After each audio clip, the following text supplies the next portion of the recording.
So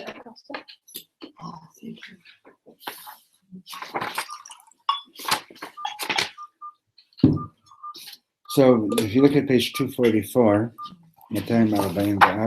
we're dedicating the shir today to Danusha Bat Yocheved, Zechrono Livracha.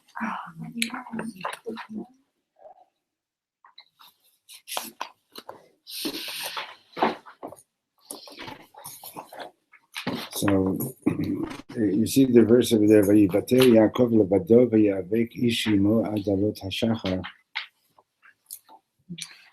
So this is referring to Yaakov Avinu, right?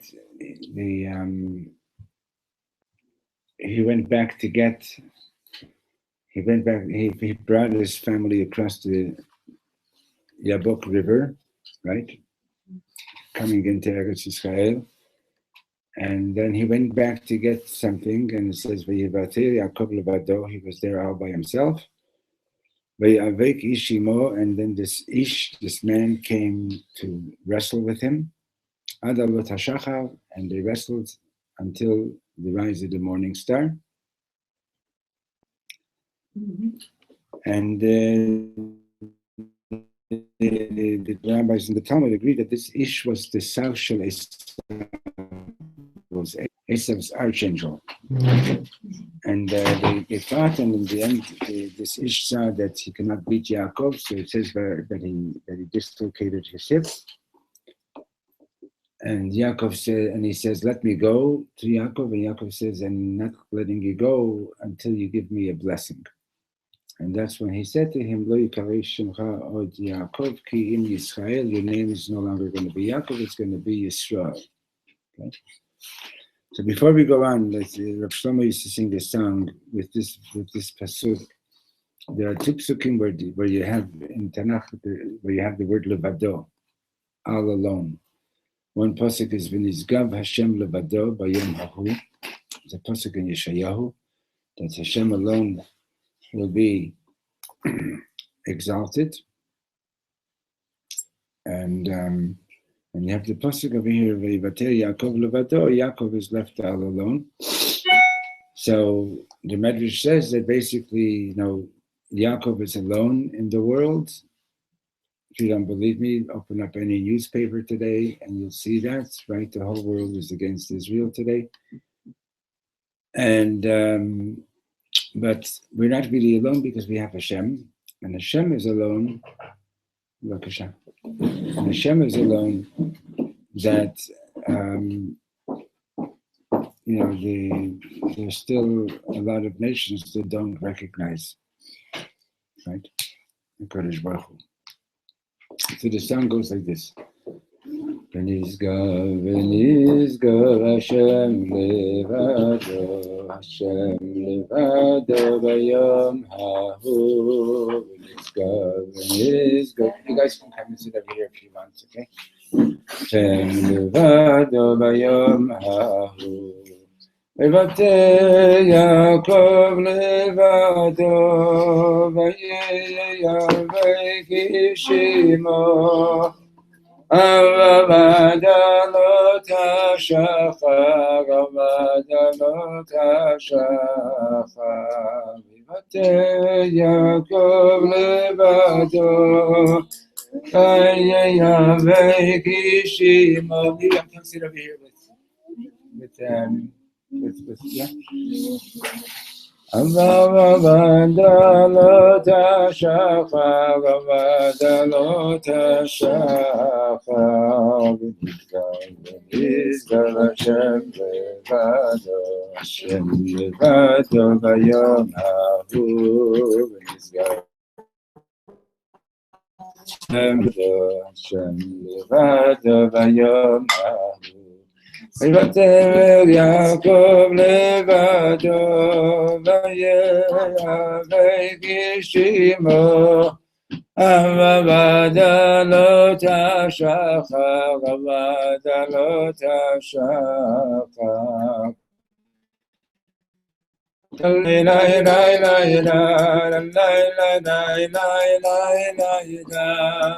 Bim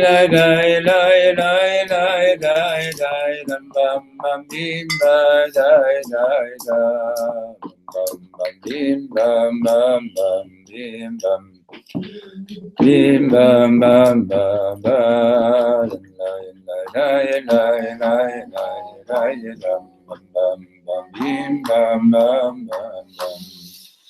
Jordana, why don't you pass me one of those books, and then you two can look in over here, be more comfortable. Okay, good. Thank you. Okay, so Yaakov is all alone, and this man comes to wrestle with him. Huh? You okay there, all of you? Yeah, you can look into two books, right? Exactly. Okay. And this Sav Shalisav comes to wrestle with Yaakov, and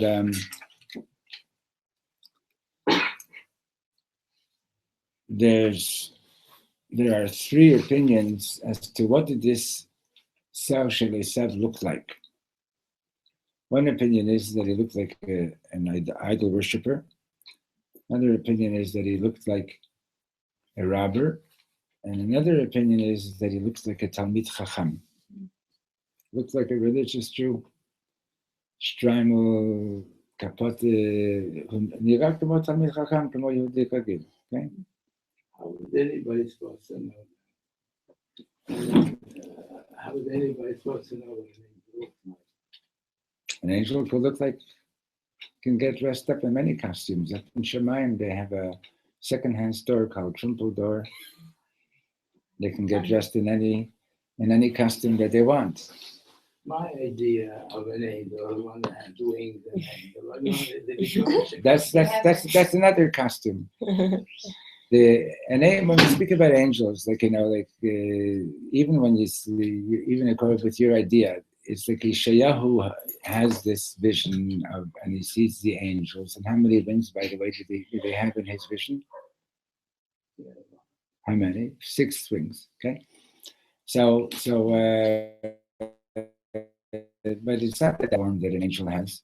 An angel is basically a spiritual energy that Hashem sends out to do certain things. Okay? That's right. Right. Because the 3 angels that came to us, other than human beings. They look like people, right? Okay. So the question, what we need to understand is, what is the point? Like now, the Sav Shel Esav, right, is also associated with the Satan, with the Yetzer Hara, who can show up in different ways. Now, when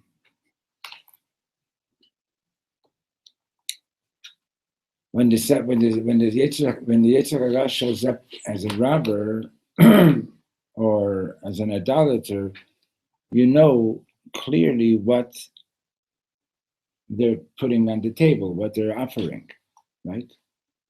And it's not that it's easy to deal with. It's not that it's necessarily easy to say clearly, I don't want this. I mean, we're pretty wide in things.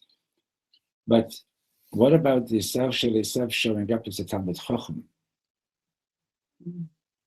Right?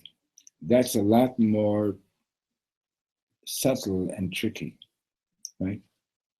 The Steinsaltz explains that the Sav Shel Esav showing up as a Talmid Chacham is basically, it's the Yetzer Hara that says Yiddishkeit has to be perfect, and if it's not perfect, it ain't worth anything. Right? You better be perfect, and if you can't be a perfect Jew, whatever you're doing isn't good enough. Right? But you have to be perfect. So why is that a Yetzer Hara? Because if somebody's going to go on that route, that they're going to crash, and they're going to crash badly. Because the reality is that maybe 1 or 2 people in a generation can actually achieve that.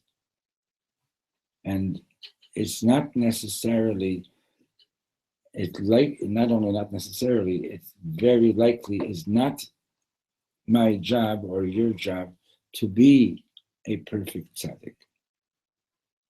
My job is to move towards perfection. And the fact is, so the Yetzer Hara comes and says, but Shalom, you did this and you did this. That's true. I admit. I got to fix it. I got to do something about it.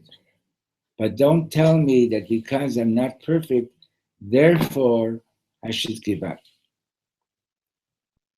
Because I'm not perfect, so therefore I should just say, well, it's either perfect or nothing. That's a very big Yetzer Hara.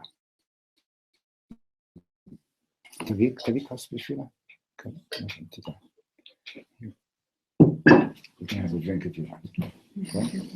In order for the tzaddik to be successful, there has to be people who believe this. Yeah, there are. That's the sad part. There are people who believe this, and That they have to be perfect. Yeah. There are people who but you know they'll never they do one thing wrong and the whole thing crashes. There's only one man who said he was perfect. At his generation, they took him and they nailed him up. Yeah, Not good to be. heard about him. Not good to be. I don't know if I'm doing my Yeah, best what? to be perfect. I feel like that's in me for sure. I mean, maybe not perfectionism as far as like we're like being a tzaddik, but being in my life, like it's like I expect, I want to be at 12 o'clock all the time. Good, but what do you do But if you don't? right, then I have compassion. Okay, so that's the important thing, right? So let's see what what does the Sar Shel Esav have to say today, page 244. Ma ratza Esav lomar liYaakov. What was Esav trying to tell Yaakov? Esav ha'amin shekol avodat Hashem shel Yehudi kula avak. Right? It says vayavek ish imo. What does vayavek ish imo mean? It means he wrestles. But the word vayavek comes from the word avak, dust. They were wrestling, and the dust was rising. Right?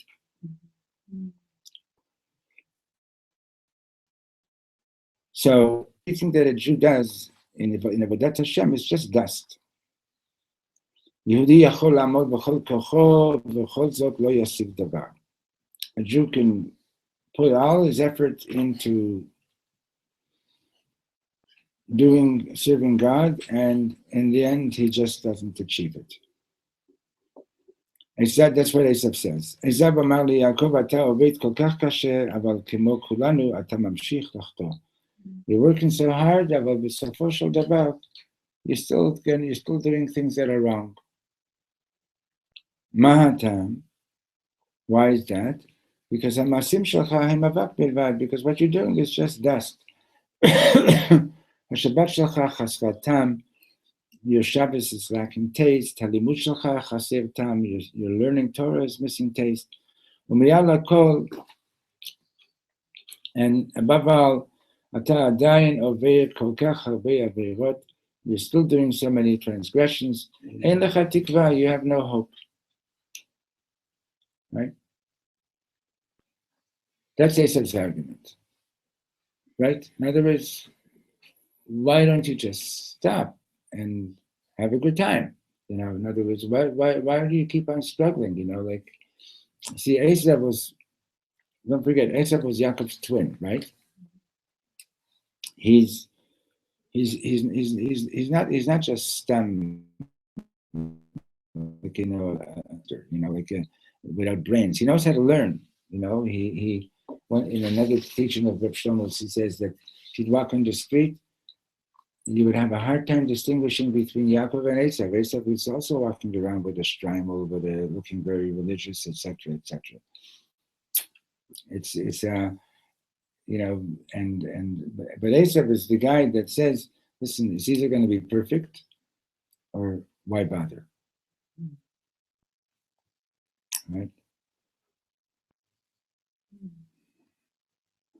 And it's interesting in his teaching on the mitzvah of Ahavat Yisrael, that Tzemach Tzedek says, "V'ahavta l'reacha kamocha," just like you accept yourself with imperfections, right? Like you did something not so perfect today, but when it comes at the end of the day and there's a nice dessert, you don't say to yourself, "Oh, I wasn't perfect today, I'm not going to have any dessert." You have compassion for yourself, right? So likewise, have compassion for another person, and don't hold everything that's wrong with them. Don't hold it against them. Be compassionate with them too.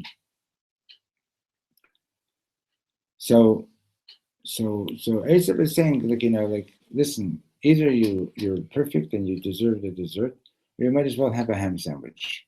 Like, don't bother. Why do you keep on trying? It's all dust. Right? So, Pasuk Vayavek Ishimo Adalot Hashachar. So this man was wrestling with him until the rise of the morning star. Pirusho Shehim Nilchamim Ad Shachar HaGvula. This fight is going to keep on going until the morning of the redemption. Ata Boker HaNifla Shebo Yavo Mashiach, until this amazing morning when Mashiach is going to finally arrive. והמלחמה הזו היא לא רק בין יעקב לעשיו, and this war is not just between Yaakov and Esau, but rather כל אחד מאיתנו צריך לקחת חלק במלחמה הזו. Every one of us has to take a part in this war. אין מדובר בקרב אגרופים בין יעקב לשרו של עשיו. We're not talking about a boxing match between Yaakov and Esau's שר, אלא במלחמה נצחית שמתחוללת מהארץ ועד לשמי השמיים. But rather we're talking about an eternal war that is from down here on earth all the way up. The Medrash says that the dust rose all the way up at Kisei HaKavod, all the way up to the throne of glory. Okay, and Yitachen she'esav mevaker etzlecha pam bayom. It's possible that Esav comes and visits you once a day. Maybe he comes to visit you every Shabbos and Yom Tov. Esav is the inner voice that whispers, Al mi ata oved. What are you, for whose sake are you doing this? I know that you don't really care about this. You've worked so hard for so many years, and you still didn't achieve anything. Obviously, that's the lie that Esav is saying, right?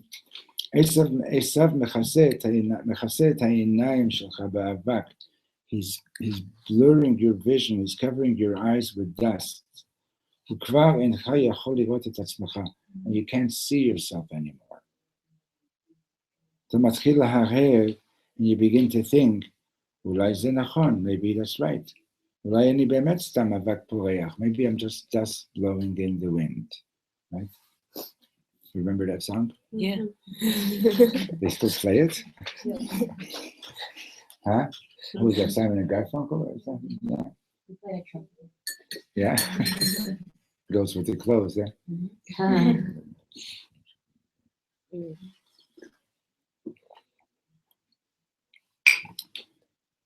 So, please remember this always. If somebody comes to you, or if you hear an inner voice that says, whom are you fooling? You're not really totally sincere with what you're doing. Know that that's the Sar Shel Esav that's speaking to you. Right? So, in other words, you got to know, like, when you hear these voices inside, like where's it coming from? Now, the Sar Esav is extremely clever. Okay? Extremely clever. There's a story that when the Holy Rishon Rebbe was imprisoned by the Tsar, so one morning the Yetzer Hara comes to him. So he says to the Yetzer Hara, the Talmud says that describes you as Melech Zakin Ksil, an old, foolish king.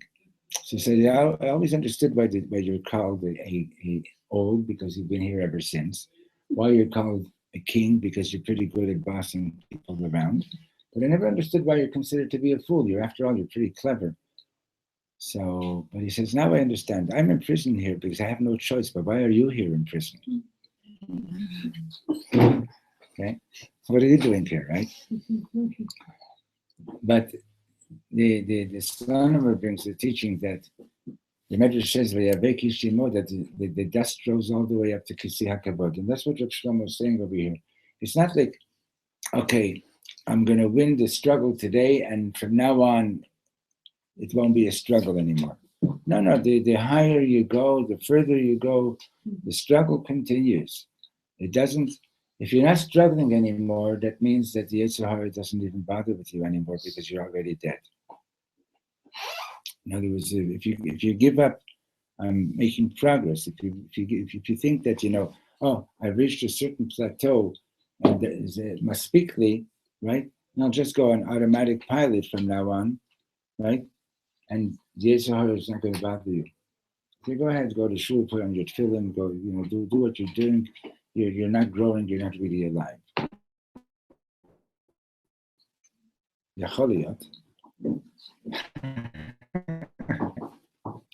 not doing anything. So, it's when you're trying to make progress. Every time that you try to make progress, that's when you're going to find. And the closer you're getting the closer you're getting to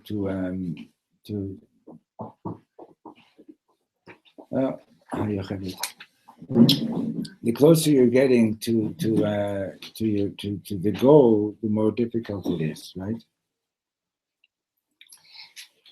Did you ever read the instructions on a bottle of glue? No. You too? Also not. You read it. What does it say? You have to, well, I don't remember everything, but I think it is that you should, before you apply the glue, you need to make sure that the surface is clean. That's right. If you, right, you got to make sure that the surfaces that you're bonding together, that there's no dust, right? And the whole thing about dust is that, right, Vayavek Ishimo, is Esav is throwing dust and saying, you're not really going to bond. You're not going to achieve the dveikut. You're not going to bond. And like we were talking this morning, right? We like to think that once and for all, I'm going to solve this problem, right? And no, Reb Nachman, if you read Reb Nachman's Zazamra, so he says over there, he talks about looking at the Nukudot Tovot, right? You familiar with it? Right? Reb Nachman is talking about there, he's saying that you have to always look at the Nukudot Tovot. And what's interesting, besides that teaching, being so critical, he says that, whatever it is that you're focusing on in the other person or in yourself, that's the space.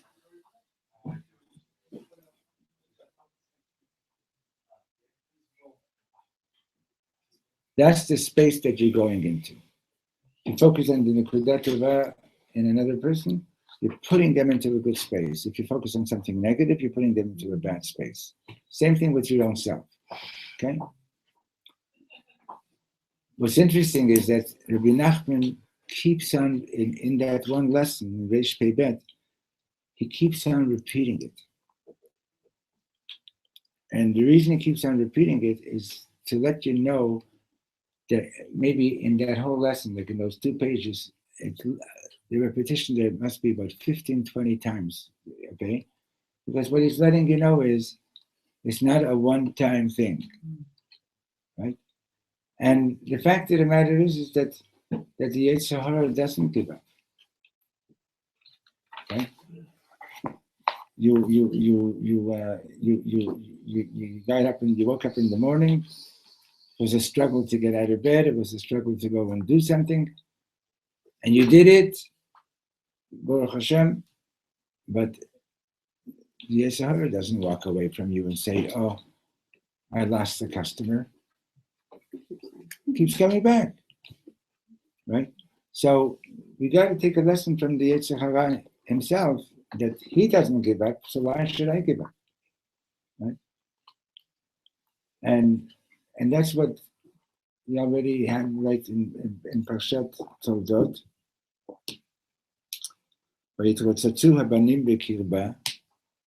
Right? And Vatomer Imkein Lama Anochi, the children are already having a fight while they're still in her room, right? and Esav and Yaakov are already struggling right from the very, very start.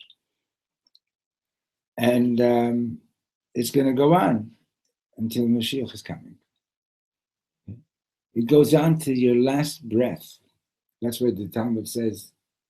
Al tamin b'asmacha afilu b'yom motcha. Even on the day that you die, because in the last 5 minutes of your life, you might lose it all. God forbid. Right? And so don't ever think that, oh, I've arrived. I'm like, and I've got all these friends. They're all holy people.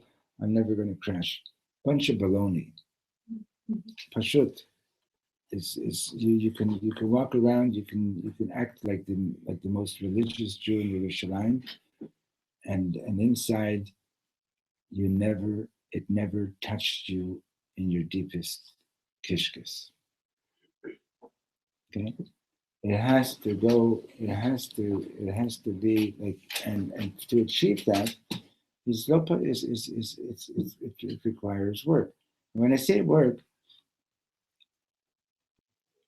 so the Talmud says, it says, to serve God with all your heart. So the Talmud says, what is the work of the heart? What is the service of the heart? It's prayer. Okay. So there's a Hasidic reading of that like this. What is it that man does that deserves the honorary title of work? Shoveling snow, or like in Hebrew they say tochein mayim, right? What is it that you do that is really considered work? So they read it like this: Ezohi avodah. The answer is shibalev. The work that you do to turn your heart around, that's work. How can that be done? With tefillah, with prayer. Right? In other words, we could be learning the most beautiful things, right? But if it doesn't get connected with the heart, in other words, if it doesn't get connected to my deepest essence, so it's nice that you learned this. It's nice that I'm learning this. Physics is also very nice. Math is also beautiful, right? History could be very interesting too, they say. I see you were a star in history, huh? Look at her. Right? That's because we have teachers who taught us history who weren't historians. That's the problem. Anyway, like somebody once made a great quote. He says, getting the date of a certain event in history, getting the date wrong, that's not a mistake in history. The mistake in history is that you keep on making the same mistakes. Right. So, so that's avodah. That takes work. So now you take, for example, take a look in the Talmud. It says, it's a Mishnah. It says Chasidim Harishonim, the early Chasidim. They would spend an hour meditating before the Amidah. Then they would spend an hour doing the Amidah. Then they would spend another hour meditating after the Amidah. 3 times a day. That's 9 hours. Do they have time for anything else? The Gemara asks the question. What about work? The Gemara says that because they were on such a level that because they were doing that, they were blessed that their work got done quickly. Okay? Not that they didn't work, they worked, but there are people who can do in 1 hour what another person does in a week. Anyway, but that's avodah. You understand? It's actual work. Okay. Take for example, a client comes to your father. Chay's father is a psychiatrist, and they've got a certain character problem or whatever it is. It doesn't get changed in one session, right? Who knows how long they're going to have to come? They're going to have to come to her father for 50 years, then they're going to have to come to you for another 25 years, right? In other words, it's to change, like, to develop, to transform a negative quality into something positive is avodah. It's literally avodah. So Esav is like, he's like much more passionate than Yaakov. So he wants to have the thrill of the success immediately. Can't have it, forget it. Like Olam Hazeh, like, you get your thrills right away or whatever it is, right? But when you're talking about connecting heaven and earth, to live in this world in a way that everything is beautiful, and to live with the consciousness of the beauty of creation and the beauty that Hashem put into every person, it takes a lot of effort to achieve that. And it's not that we can't. Somebody once made up the word lazy. Never heard of it, but yeah, I heard of it, don't worry. I can write a whole book about it, but I'm too lazy.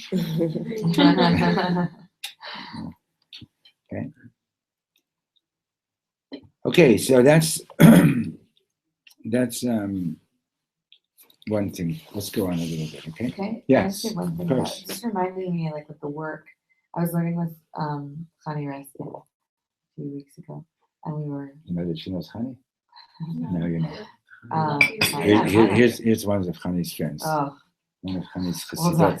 Okay. So we were taught, we were learning. Living together. What? Yeah, in a cabin in the woods. Conversations of the Bible trip. And so we were learning, and so the thing that we were learning about was I think it was the Baal Shem Tov says that when something bad happens, everything you need to learn from the experience you learn in the first second, and everything else afterwards is the Yetzer Hara. So when you're like, oh my God, I can't believe this happened, I can't believe I did this, I can't, if only this, like all of that is the Yetzer Hara. That's an interesting thing. I'd like to see it inside, but I hear what you're saying. Yeah, like but usually that comes first, and then you come to understanding it. Right, but really, like the unconscious, not like knowing of the situation, like everything you need to know, like is downloaded in the first second, and then after that, it's like then when you start analyzing, and then you put your brain on it, and your brain has all these things. Yeah. Pulls in the past and makes it make sense, and right. This is why you're terrible, and this is why everything is this way, and it's like all of that is Esav. Right. Yeah.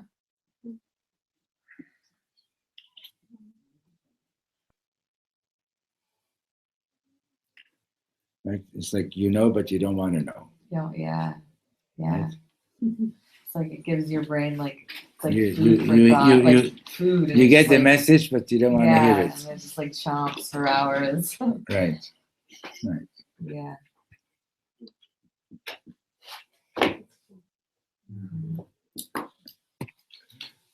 Yeah, anybody else wanted to say something? No, we're going on?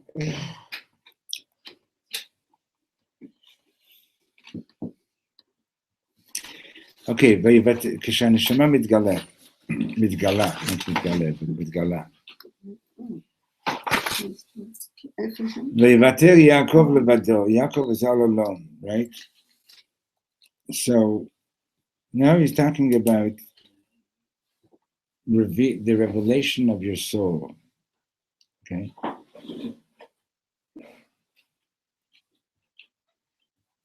So just from the titles and from the pasuk, you can already figure out this lesson, right? Anybody want to say something? Yeah, speak up. No, all it says Yaakov was alone, and it's talking about the revelation of the soul. Yeah, right? In other words, put it in simple words, is that when you're alone and you think you're alone, you're not really alone. You have your neshama. I remembered once I was alone, and so I just wrote the word alone. Then I wrote A, lone. Then I wrote A-L, one.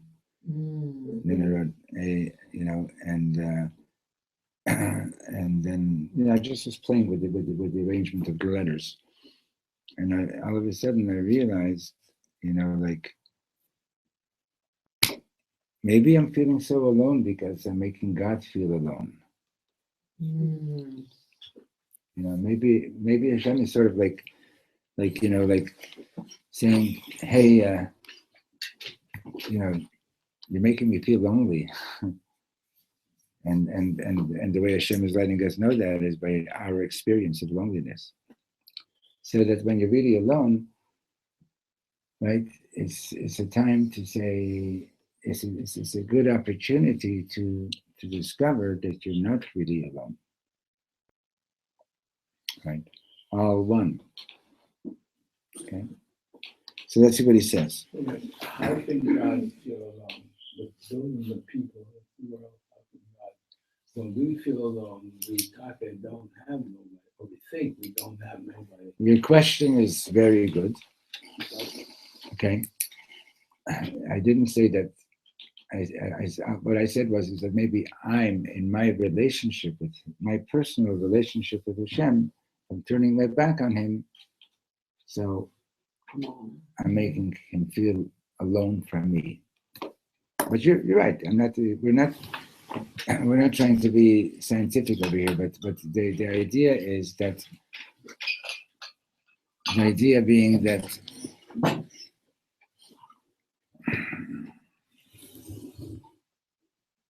Hashem created this whole world because he wants to live here with us. Okay? God wanted a dwelling place in the lowest of worlds. This is the lowest of worlds. Okay. But if I say to Hashem, please don't look at me right now, so Hashem says, okay, I won't look at you. Whatever we speak about God, we're talking in the language of human beings. Okay. So we have no other way to speak about anything or about Hashem other than in human language, right? So obviously we recognize that our language is limited in describing describing Hashem. Okay? But it allows us to use parables, and it allows us to have some meaningful relationship. So when we say V'nizgav Hashem levado, or that God is alone, right? It's not that, you're right. How could God be alone? Does God have needs the same way that we do? No, he doesn't. He's God. He's not Nechol, he's not Sholem, okay?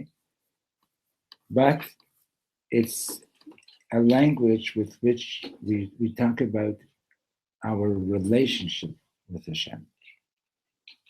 Okay? So in the same way that you could feel lonely, right? You could make Hashem, so to speak, feel lonely. Because he wants to relate with you. If he wants to relate with us, if I'm turning my back on him, so I'm, so to speak, making him feel lonely. Okay? So he says, Avraham Avinu v'Sara Yameinu, כל עניינם היה שהם התנתקו באמת מהעולם הזה, והתחברו בלי שיעור לעולם של השם. I think that's a typo mistake there. שיעור זה לא... זה צריך להיות עין, right? There's a typo there. There's, without measure, it needs, it actually should be an ayin just instead of the yud. But if you're going to put a yud in, the ayin comes before the yud. Okay, so Avraham and Sarah, they sort of detached themselves from Olam Hazeh, and they connected infinitely with the world of God. Kan Magia Esav, and now comes Esav, שרוצה לנתק את יעקב לנצח מכל עניין של קדושה. Right, the Sar Shel Esav is trying to detach Esav from anything that has to do with Kedusha. אצלנו, כשאנחנו נשארים בודדים באיזה עניין, us people, when we find ourselves alone in a certain matter, אנחנו מתייאשים לפעמים. Sometimes we give up hope. We go into despair. אנחנו תלויים בעולם שסביבנו ומושפעים ממנו. We're dependent on the world around us and we're affected by it. אבל כשהתקיים ביעקב ויוותר יעקב לבדו, but what happened with Yaakov when he was alone, הוא הגיע למדרגה שהיו לו הכוח והעוצמה להיות לבד. He reached the level where he had the strength and the fortitude to be alone. Right? Actually, Avraham Avinu also, the Avraham Avinu is called Avraham HaIvri. What does the word Ivri mean? Ever. What does it mean? Slave or something. No, not Ever. Ever. Oh, Ever. Avar. Huh? Yeah. The path. That's me, Ever. Is me. To Lavo is to pass over, right? So Avraham Avinu had the guts to walk on the other side of the street. In other words, the whole world is walking on one side of the street and worshipping idols, and Avraham Avinu had the guts to walk by himself in the face of all the criticism of the world. But you see, we Jews want to be liked by the whole world, right? And that's positive and it's negative. On the one hand, it's negative because we're always trying to please everybody to the point of where it's harmful to ourselves. Okay. On the other hand, there's a reason why we want the whole world to like us, is because we have a responsibility to the whole world. Okay. So the thing is like this, that what happened in this struggle that Yaakov Avinu had, Vayivater Yaakov Levado, what he achieved was, and he achieved this for all of us, is that we actually have the strength and the guts to actually stand alone when we need to. Okay? To stand up for what you really believe in, even if everybody disagrees, right? That's a special strength. I met this guy a couple of years ago. I only saw him that one time. He said he was from and not from a kibbutz that was like sort of anti-religious, but for some reason or other, there was a shul on the premises, on the kibbutz grounds. And he became a Jose B'tshuva, so he started davening in the shul. So he would put up a sign, Echad Chaser Tisha, missing 9 more people for a minyan.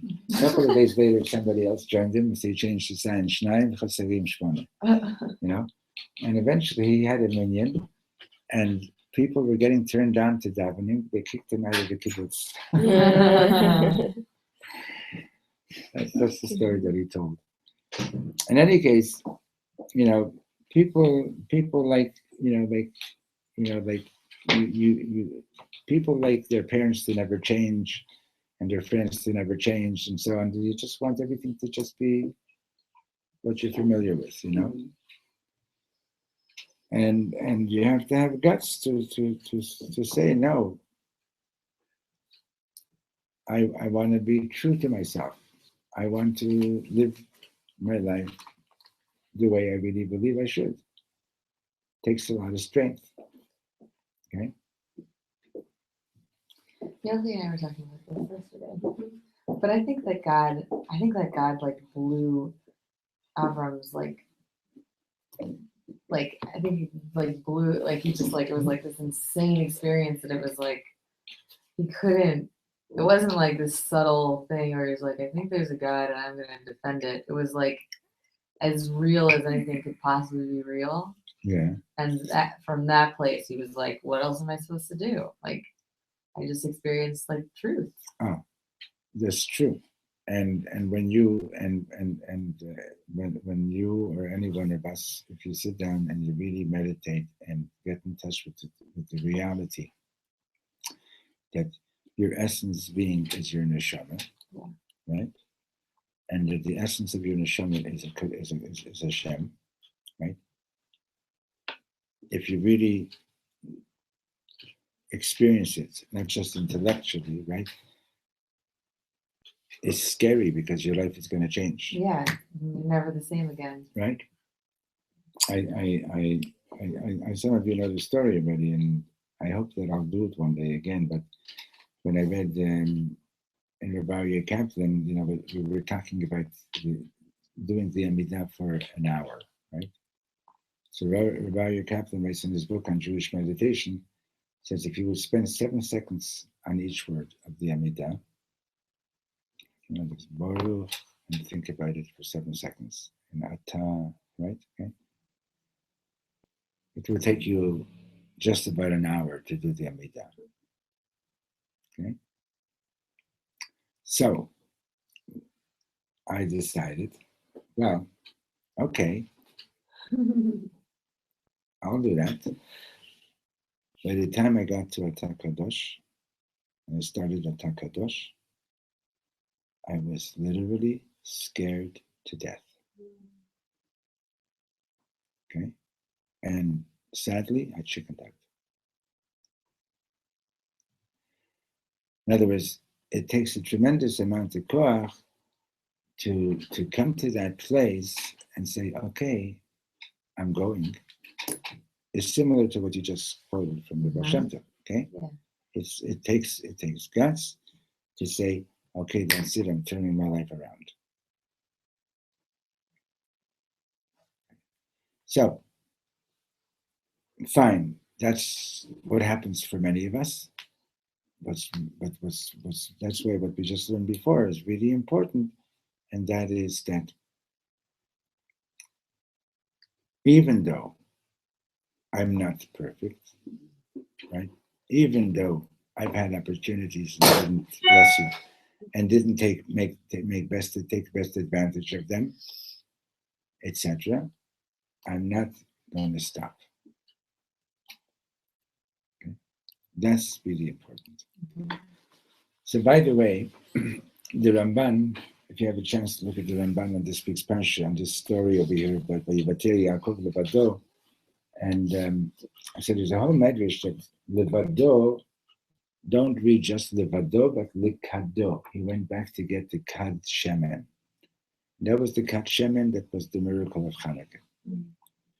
But the Esav dislocated his hip.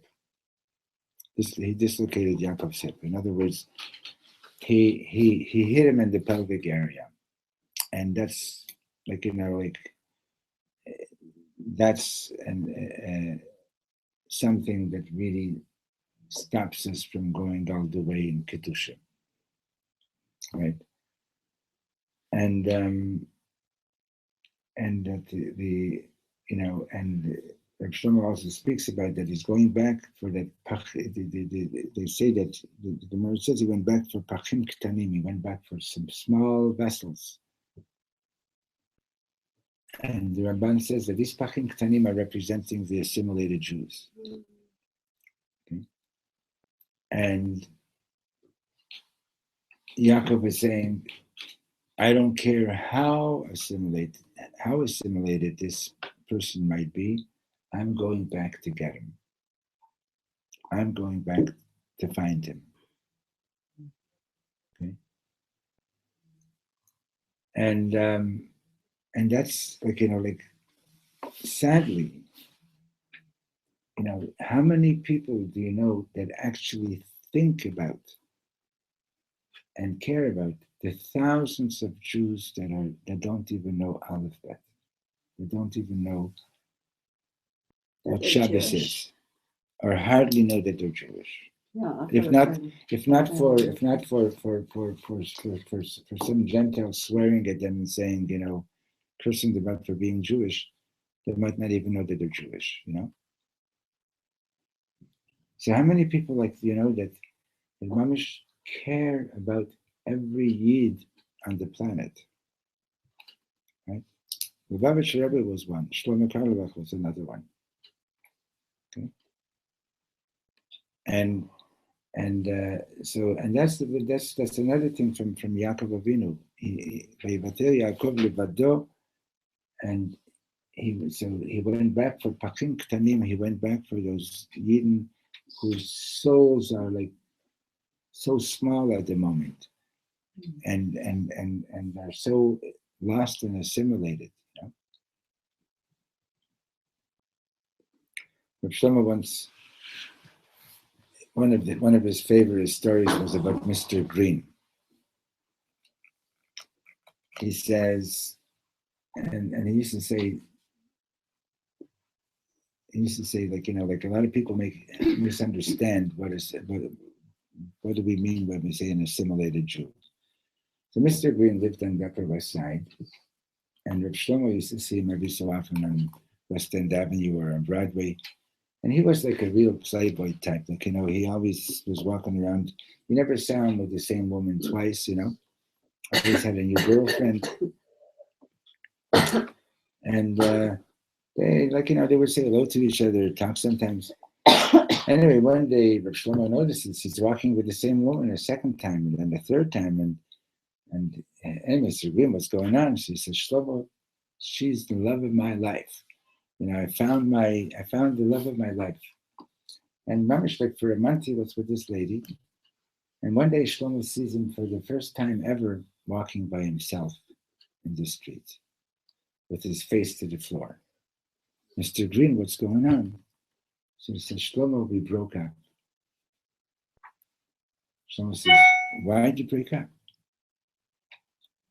He says, I loved her the most. She was really the love of my life. So why'd you break up? Well, she says, I'm Orthodox. Now, to Mr. Green, that he's Orthodox means he came to shul once a year for 10 minutes to an Orthodox shul. He says, I'm Orthodox. So Shlomo says, yeah. He says, well, Friday night I make Kiddush.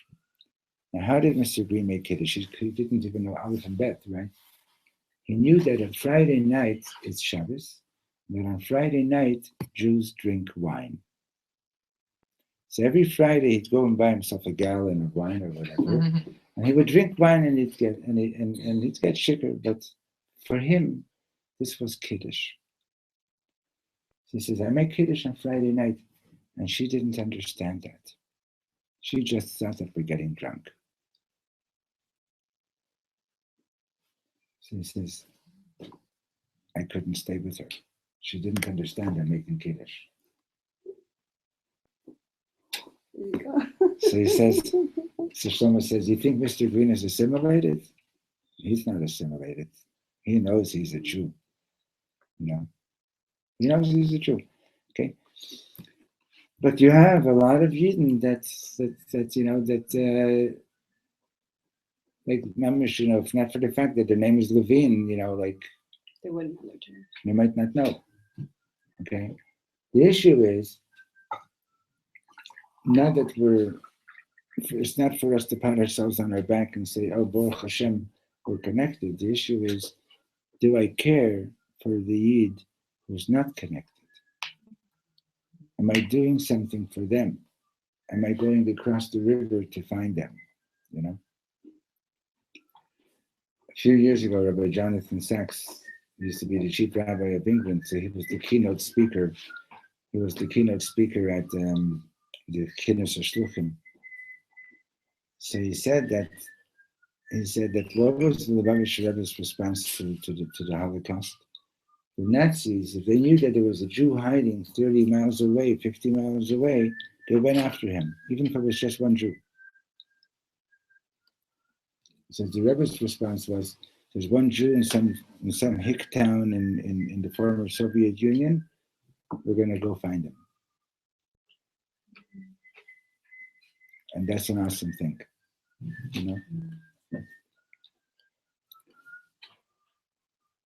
So Hanukkah is like to appreciate that every one of us has light.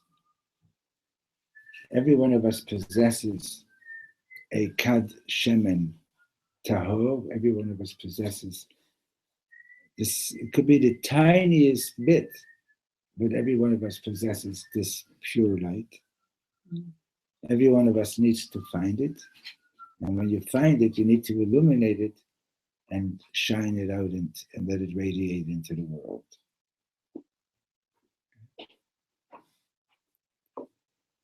So, and all this has to be b'simcha. The Shabbos.